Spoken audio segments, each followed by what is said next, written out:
Hello, I'm Amber Hardman. Welcome back to NatChat. I'm joined again with Richard Norton. Welcome, Richard. Thank you, Amber. Now, before the break, we touched slightly on the movie Under the Red Moon. You said that this was a bit of a different role for you because usually you take on roles in more of a martial arts aspect and a bit more physical, but this role was more of an acting role. Can you tell us a little bit more about that? Yeah, absolutely. As you know, our friend Lee Sheehan approached me. He directed the movie. And when I looked at the role, of course, you get used to looking through for where the fight scenes are. Yeah. And the only fight scene, the only action scene was where this young kid breaks into the house, this young drug kid, and I catch him, and we get into a scuffle. But it was important that my character not even slightly look like he's trained. That must have been very challenging for you because yeah, you are very because trained. he's got a knife. Yeah, you want to just like beat the daylights out of him, but you're not allowed to. But that's kind of what I was saying about confronting fears, because when I read the script I went, wow, this is something very different, and you can't help thinking that's interesting, they want me to do this role, but incredibly exciting because it's a chance to just again participate in something that makes you a bit uncomfortable. And I have a belief that unless you're uncomfortable you're not growing. It's the uncomfortableness and confronting the fears, as we say, that makes you do the work to make yourself better at whatever it is that challenge is about. So playing a judge in this, the whole film, and we're having a limited theatrical release this month, which is exciting in the theatres. It's about parents with a kid with a drug addiction. We have a son that's 18, and a year earlier he's died of a drug overdose. And who is your character in the movie? My name is Jonathan Dunn. I'm a judge, and my wife, who's played by Jane Badler, American actress who's now living in Australia. Jane and I worked together in an action movie called Under the Gun back in 1994. She was my wife, and my wife again now, which is very funny. Having said that, funnily enough, your wife in real life is also in this movie. Is that correct? Yes, Judy's in it. Judy Green, or the old Judy Green, Judy Norton now. Judy plays, a small role in this, which is fun. Judy and I, the great thing we have with our life is we travel everywhere together.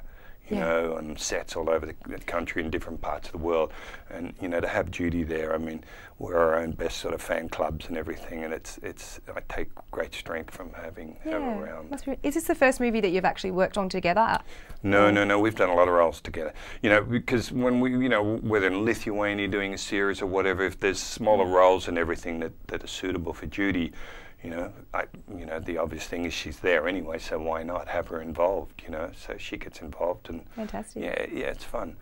But the thing about Under Red Moon again is, the other reason I liked it is that it's so topical in its subject matter. It's, the idea of drugs in children and parents is something that afflicts probably 1 in 3 families should they choose to admit, or at least somebody they know. And this film isn't about the kids, it's about the parents and what I call emotional mismanagement of parents with a kid in this predicament. I'm very militant that, the parents shouldn't become involved, they shouldn't help the child, it's about the courts or it's about rehab. My wife was helping our son medicate because she'd rather him be safe in the home than getting the same thing out in the streets. And so there's incredible conflict of guilt and blame that we go through. And and the resolution or the ending is quite dramatic, and it was very emotional and very moving. We got to speak with a friend of Jane's that runs a drug rehabilitation clinic, and to talk about the daily occurrences that this person goes through, aside from the experience of her own life, it's quite shocking, and it's stuff that when it's happening to somebody else, you're kind of okay about it. As a character, and even though we don't have children, I have a brother and sister, they have kids, you can't help but suddenly get thrust with, wow, how would you deal with that? How would you personally deal with that if that was your own child? And that's really what the movie's all about. And it was a fantastic experience. Yeah, definitely, because it's usually, we're more used to seeing something from the person that has the addiction's point of view. So, how do you think it was different? Bringing it from a parent's point of view, Well, because unfortunately, the result of a lot of drug situations is death.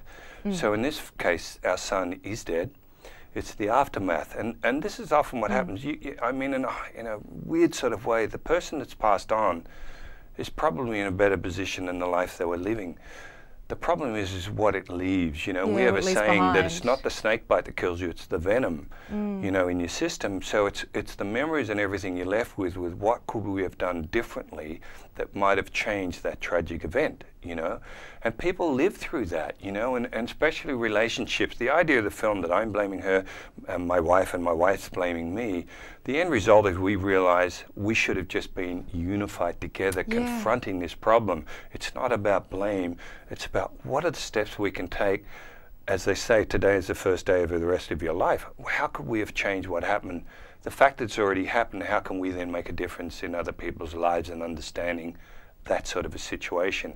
Because as I say, people will say what they would do with somebody else's child. When it's your child, would you really, if you came home and found them absolutely desperate, over, you know, withdrawing from drugs and manipulating you, please help me, I'm your only child, give me some money, help me, would you just say, no, I'm not going to help you, you can die on the floor? Or would you help them?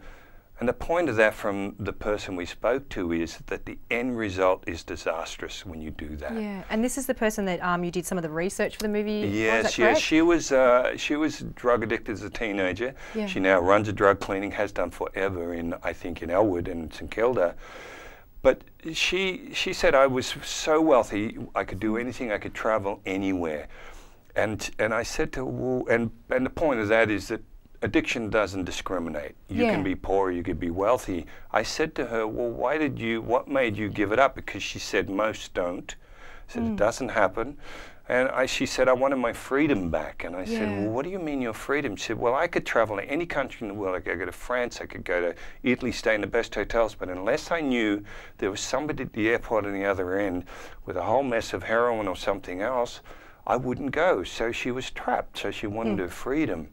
And I also said to her, would you ever help a child of your own, help them medicate or give them money? She said, never in a million years. Because that's what she said, the end result is ultimately disastrous. All the parent is trying to do is remove a bit of guilt from themselves because they feel maybe a little responsible for the predicament their child in. So to make them feel better for that short span, give them money, help them or whatever. And again, that's easier said than done. I still say, well, would you do that, you know, in your own situation? So I think the movie Under a Red Moon really addresses that, and that's what makes it quite riveting. Yeah, it sounds like, you know, it's a really interesting topic, and it really, you know, has given another point of view for something, you know, that's obviously a very complicated issue. Absolutely. Okay. Yeah. Richard, thank you so much for joining us on NatChat today. Oh, my pleasure, Amber. We're going to have to wrap things up now. All right. Thanks very much for joining us on NatChat today. We've been joined by Richard Norton. If you'd like to find some more information about Under a Red Moon, you can have a look on our website. This is NatChat. Thank you very much.